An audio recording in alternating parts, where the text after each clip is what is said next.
Islam pernah menguasai wilayah Spanyol, Portugal untuk masa yang sangat panjang, selama lebih dari 700 tahun lamanya.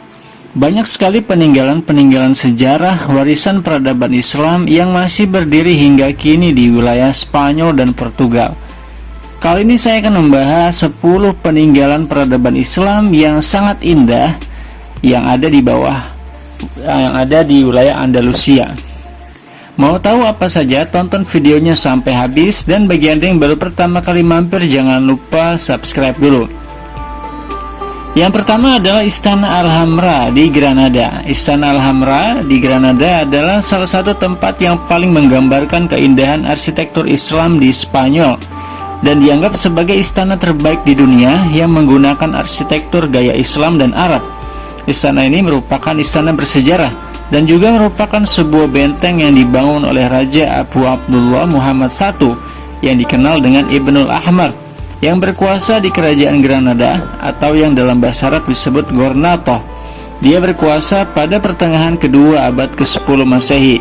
Istana ini menjadi istimewa karena gaya arsitektur Islamnya yang sangat kuat.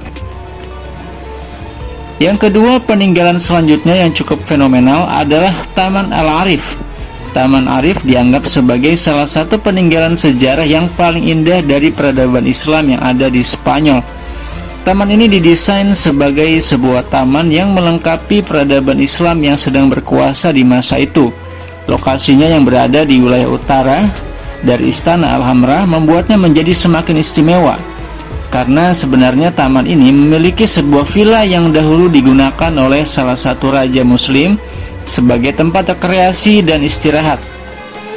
Sebagaimana juga demikian bagi Istana Alhambra. Karena itu kita dapat melihat bahwa Istana Alhambra berada di dekat dan di tengah-tengah pepohonan yang sesuai dengan sifatnya, yang merupakan sebuah istana yang berada di tengah-tengah perkampungan yang hijau. Yang ketiga, situs bersejarah selanjutnya yang merupakan peninggalan peradaban Islam yang sangat indah adalah Masjid Cordoba. Masjid ini pertama kali dibangun pada tahun 92 Hijriah, ketika Bani Umayyah pertama kali menguasai Cordoba pada masa kekhalifahan Al-Walid bin Abdul Malik. Ketika umat Islam menguasai Cordoba, mereka menggunakan sebagian dari gereja Kristen saat itu untuk dibangun di atasnya sebuah masjid, sedangkan sisa bangunan tetap digunakan sebagai gereja bagi orang Kristen. Dan ketika jumlah umat Islam semakin besar dan bangunan masjid sudah tidak cukup lagi, maka selanjutnya Abdurrahman Ad-Dakhil membeli tanah dan bangunan yang tersisa dari orang-orang Kristen. Sebagai gantinya, Abdurrahman juga membangunkan kembali gereja di tempat lain, juga sebagai ganti gereja yang pernah rusak ketika masa perang. Maka dibangunlah Masjid Cordoba dengan lebih luas pada tahun 785 Masehi, dan luasnya kala itu mencapai 4.875 meter persegi. Dan dahulu masjid ini diberi nama Jami Al-Hadroh atau Jami Al-Khalifah atau Masjid Al-Khalifah, sedangkan hari ini disebut dengan Masjid Katedral setelah orang Spanyol merubahnya menjadi gereja. Yang membuat masjid ini menjadi istimewa adalah karena setiap pemugaran dan renovasi dilakukan dengan rapi dan teratur, sehingga seluruh bangunannya menjadi rapi dan sistematis.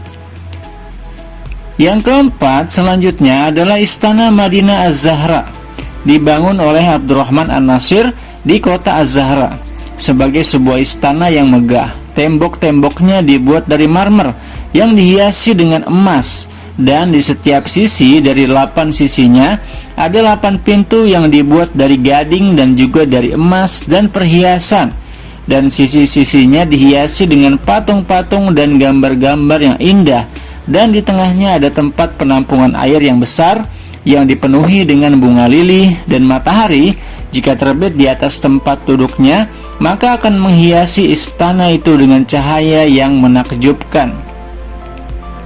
Dan An-Nasir menambahkan singgasananya di Istana Az-Zahra yang berada di bagian timur dengan benda-benda dan perhiasan yang paling mahal. Dan di situ dibuat kolam yang terkenal yang diukir dengan emas yang dihadiahkan oleh Kaisar Konstantinopel.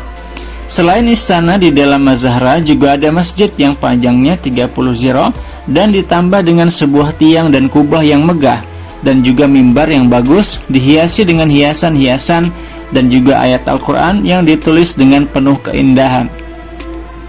Yang kelima selanjutnya adalah Al-Ja'fariyah di Sarkotesta, atau mungkin juga dikenal dengan Zaragoza. Al-Ja'fariyah adalah istana dan benteng yang dibangun di pertengahan kedua abad ke-11 Masehi yang bertepatan dengan abad ke-5 Hijriah di masa Al-Muqtadir saat menjadi gubernur Zaragoza. Dan Bani Hud merupakan orang Arab menguasai istana tersebut dengan bantuan Banu Tajib dan menjadikan tempat itu sebagai tempat tinggal mereka. Bangunan ini merupakan bangunan yang penting karena merupakan peninggalan peradaban Islam yang masih ada yang ukurannya besar, yang berasal dari masa Mulukut Tawaif. Setelah Zaragoza dikuasai lagi oleh orang-orang Kristen, maka Ja'fariyah menjadi istana penting bagi orang-orang Kristen, dan ada perombakan dan penyesuaian istana tersebut untuk tempat tinggal raja-raja Katolik pada tahun 1492. Dan pada tahun 1593 ada juga perombakan untuk menjadikan Ja'fariyah sebagai benteng militer yang memiliki unsur-unsur kebangkitan atau Renaissance, dan akhirnya menjadi basis kekuatan dari pasukan Aragon yang beragama Katolik.